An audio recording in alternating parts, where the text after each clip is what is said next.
Welcome back. It's Get Motivated Monday.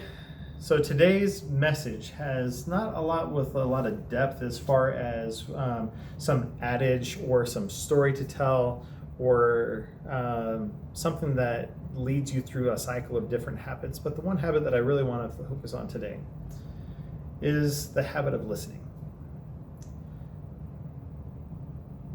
It is said that less than 10% of our communication comes from the words that we say out of our mouth, and that about 25 to 30% of what we say and how people convey what we say has to do with the tone of our voice.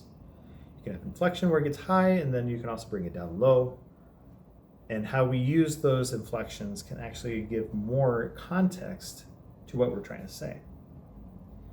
And then roughly about 55 to 60% of what we say has to do with our body language. So when I speak to people really get an idea of what I'm trying to say because I use my body a lot. I don't know how to sit still sometimes when it comes to talking. Yeah, I can be talking on the phone, and I could be on the phone right here, and I can be talking and using my hands quite a bit.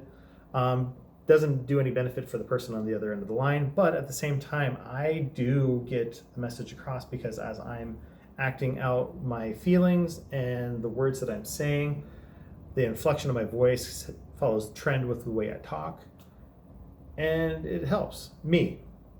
Not everybody's like that. Some people can actually sit there and very, very calmly sit there and talk to somebody and be very direct and be able to have that direct communication, but at the same time, we don't hear inflection in their voice some of those times, and we don't get an opportunity to really trust and know what they're trying to tell us, other than they're just listing things off to us.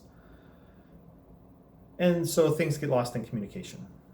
I know that dear loved ones of mine that I know and care a lot about, when I'm talking to them on the phone, they can be very direct and dry and over the phone, but these are the types of people that don't speak with their hands too. And so I have to really pay attention and listen to any tiny little inflection of their voice to really get what they're trying to talk about.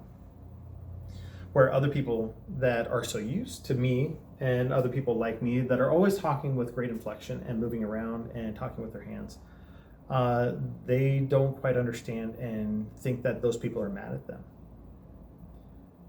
Or that they're boring, or that they're somehow depressed, and they're not.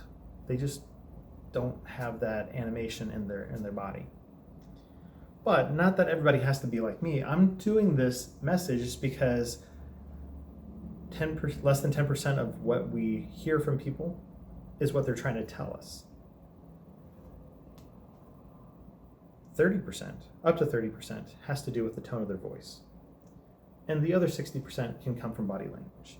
And when you have things missing in those lines of communication, whether you're on the phone or you're texting or you're on social media and with a post or a meme or something like that, we have now taken out 90% or more of what somebody is really trying to say and how we can interpret it. And so that I want you to understand that we need to listen more to people talking to us, and that when we really do have those conversations and that we are communicating with them, we can actually sit back and ask them questions directly to the things that they just said. Now, also getting back into this, I want you to know that I've had lots of training. I've had when I was in chiropractic school, they tried to have us show empathy and do all these little things. For some people, empathy is a hard thing to come by. And that how do we really show empathy? What do we call empathy? What is the definition of empathy? Empathy is not necessarily sympathizing with somebody, knowing exactly what they're going through. It's actually feeling what they're feeling, knowing that you know how they feel, and that they know you know how they feel. That's being empathetic. And then when they know that you know how they feel, and you acknowledge what they feel and what they're showing, and you can actually say, hey, you know what? I know you just said that, but that's not what your body told me. And they may be really confused, and you're like, well, what do you mean? It's like, why did you just say that last thing that you just said? And they clarify. So clarifying questions while we're listening. We want to actually know what they're really trying to tell us. So I could follow up with a question that I could have somebody come to me and say, my low back pain, it's just taking over my life. I'm like, really? How is it taking over your life? And then they can tell me how it's taking over their life.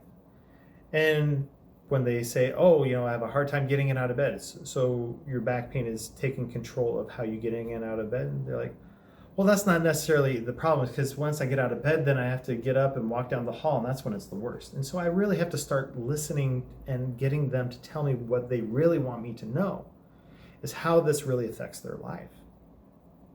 Now, when was the last time you did something like that, where somebody came to you either in anger, excitement, happy, sad?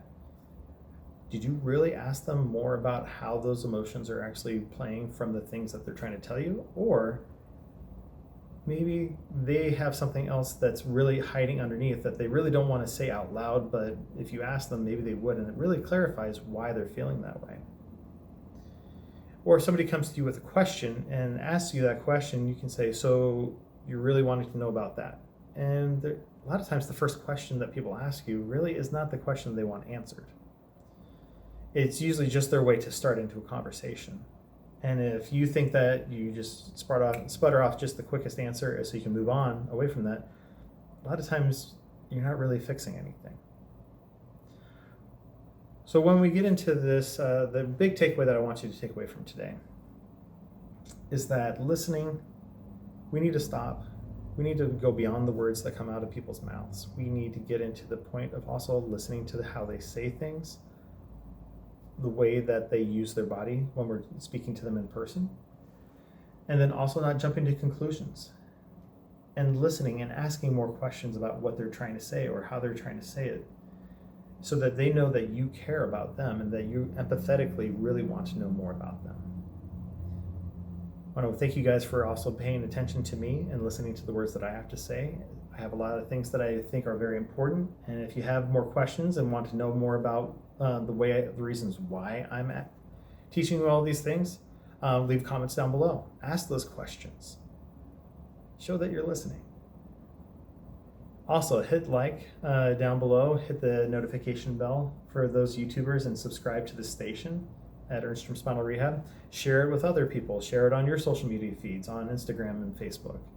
I'm trying to make sure that these videos are short enough so that they can be shared on other social media platforms. Also, if you're watching this on Instagram or on Facebook, like, share, comment below, tag other people to these videos, and we'll see you guys on Wednesday for Getting Moving. And actually, I forgot, we'll see you tomorrow on Tuesday for #IF and STL, intermittent fasting in St. Louis. All right, take care, guys.